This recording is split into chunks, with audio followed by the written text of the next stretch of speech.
Bonjour à tous, aujourd'hui je vais vous présenter une maquette un peu particulière, une maquette d'AMT ERTL qui est arrivée assez tardivement, puisque vous le savez sans doute, en 2005 Revell a acquis la licence Star Wars et on a profité pour sortir à la fois des kits de la prélogie et des kits de vaisseaux de la trilogie classique, on va dire. Et AMT ERTL n'avait sorti aucune maquette du second film de la prélogie en 2002 et est arrivé vraiment à la traîne par rapport à Revell pour proposer des kits du troisième film, donc la revanche des Sith. Ils ont sorti quelques kits inédits par rapport à Revell, mais essentiellement quand même beaucoup de kits qui étaient déjà sorti chez Revell, notamment ce Jedi Starfighter. Cependant, le Jedi Starfighter était sorti, tout comme certains engins des séparatistes, en métal, et les versions plastiques étaient pas mal du tout. Et la version plastique du Jedi Starfighter a plusieurs attraits que n'a pas le kit de Revell, et on va voir ça immédiatement lorsque j'aurai ouvert la boîte, mais surtout vous présenter quand même un petit peu tout ça. Alors déjà, on notera que l'illustration de la boîte visiblement fait appel à un modèle monté et peint avec des images modifiées sur Photoshop. On voit bien que la présentation du packaging fait appel au design qui est repris du troisième film, avec une tête de Dark Vador que l'on voit à la fin du film. Pas grand chose à voir sur le reste de la boîte, à part peut-être des images présentant justement les différents modèles que l'on peut faire. Alors chez Revell, on avait eu le Jedi Starfighter de Anakin et de Obi-Wan. Avec ce kit d'AMT ERTL, non seulement on peut faire les autres modèles de Jedi Starfighter avec les autres couleurs, aussi bien de Obi-Wan que de Anakin Skywalker, tout simplement parce qu'ils n'ont pas les mêmes Jedi Starfighter entre le début du film et la fin, mais aussi peut-être aussi des modèles d'autres Jedi, voilà. Donc qu'est-ce que ça donne à l'intérieur? On va voir ça immédiatement. Petite précision, j'ai, comme d'habitude, pour gagner de la place, mis deux kits identiques dans une seule boîte. Ça m'a permis de faire en sorte que cette boîte tienne un peu mieux pour mes déménagements. Mais en plus de ça, les deux kits tiennent parfaitement à l'intérieur de la boîte. Mais on va voir quand même ce que ça donne tout ça. Donc j'ai deux notices de montage. Précision, il y a une petite planche de décalco avec les logos de, comment dirais-je, de la République. Le logo de la République et peut-être je sais pas, les logos de quoi, pas la moindre idée. Bon, et quelques marquages en langage Star Warsien, je sais plus comment ça s'appelle. Et pour la notice de montage, alors déjà une liste assez impressionnante de peintures à se fournir si on tient à faire à toutes les versions.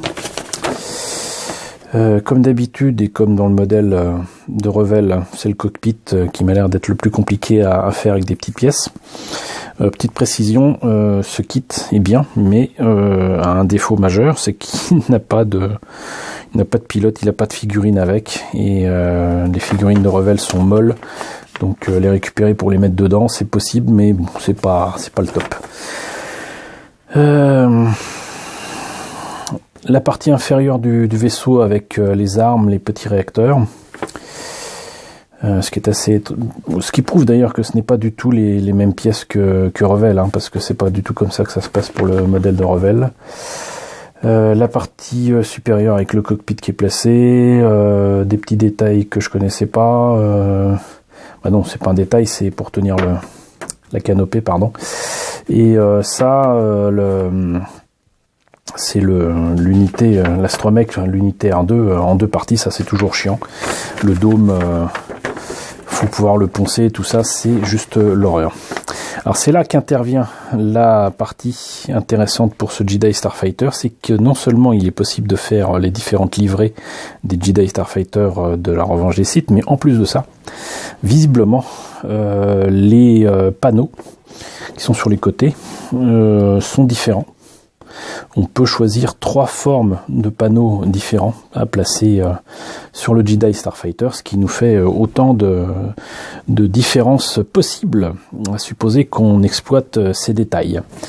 Voilà, sinon c'est sur un socle qui est assez classique dans cette collection d'AMT ERTL. Donc voilà ce qu'il en est pour la notice de montage et pour la planche de décalco. Celui-ci est encore sous plastique, celui-là a été enlevé, on va en profiter pour voir ce que ça donne.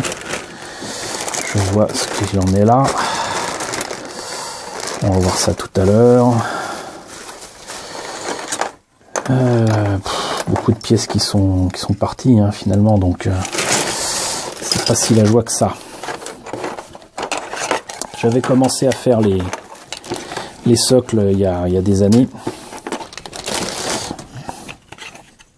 Vous voyez,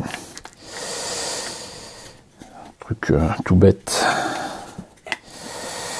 C'était fait avec un coup de bombe argent et des marqueurs. Ça rend pas trop mal à l'écran, mais bon, ça mériterait d'être un petit peu affiné. Et sinon, donc le Jedi Starfighter lui-même, comme je le disais, donc on le voit hein, quand même, c'est quand même sensiblement la même échelle que le modèle de Revell. D'ailleurs, en fait, je suis en train de faire une bêtise là. Je vous montre ça, je vous en parle, mais on va comparer ça avec le modèle de Revell. Ne bougez pas. Alors autant comparer avec le kit. Alors voilà, un kit en relative bon état, mais que j'ai trouvé comment dirais-je, en morceaux, pas de pilote ni rien, mais j'ai récupéré quand même parce que ça peut servir à un projet. Et donc ce que je constate moi à vue d'œil, c'est que en fait le kit d'AMT ERTL est quand même plus petit, pas de beaucoup, mais plus petit. Je dirais que si ça c'est du 1.24, ça c'est quand même beaucoup plus proche du 1.35. À peu près. Voilà. Ce que je constate aussi, c'est que ce kit d'AMT ERTL est certainement beaucoup moins fragile que le kit de Revell. Le kit de Revell, les parties des vaisseaux ici et là se mettent sur la partie du cockpit et ont vraiment beaucoup de mal à tenir.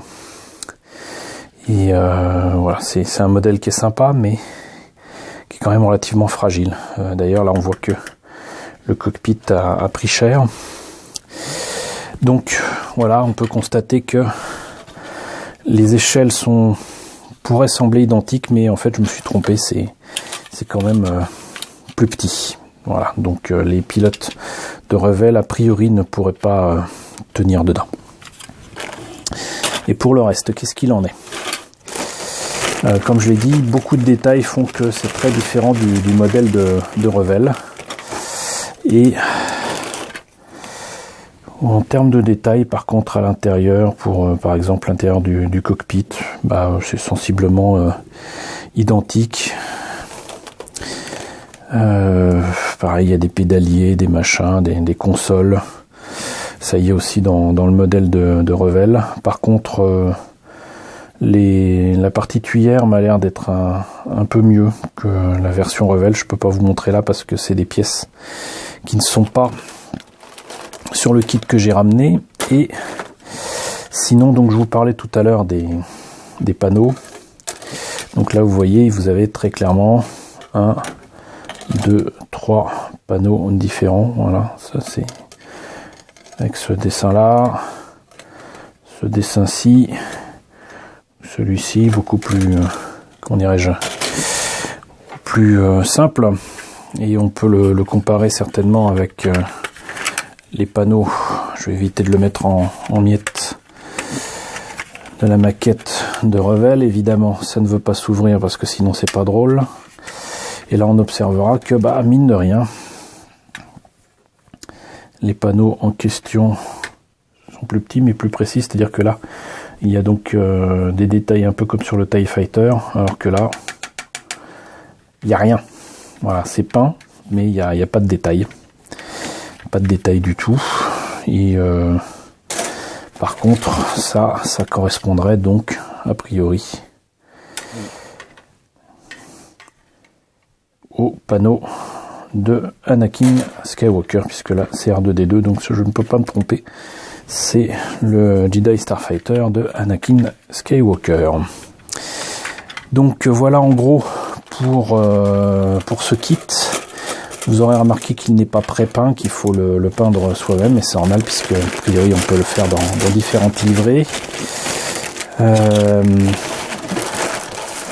Les pièces transparentes, je pense pas que ce soit très utile de les montrer. Et donc voilà, vous voyez un petit peu ce que ça donne pour ce kit, j'allais dire américain, donc d'AMT ERTL, qui est arrivé sur le tard après la sortie des kits de Revell autour de la revanche des Sith.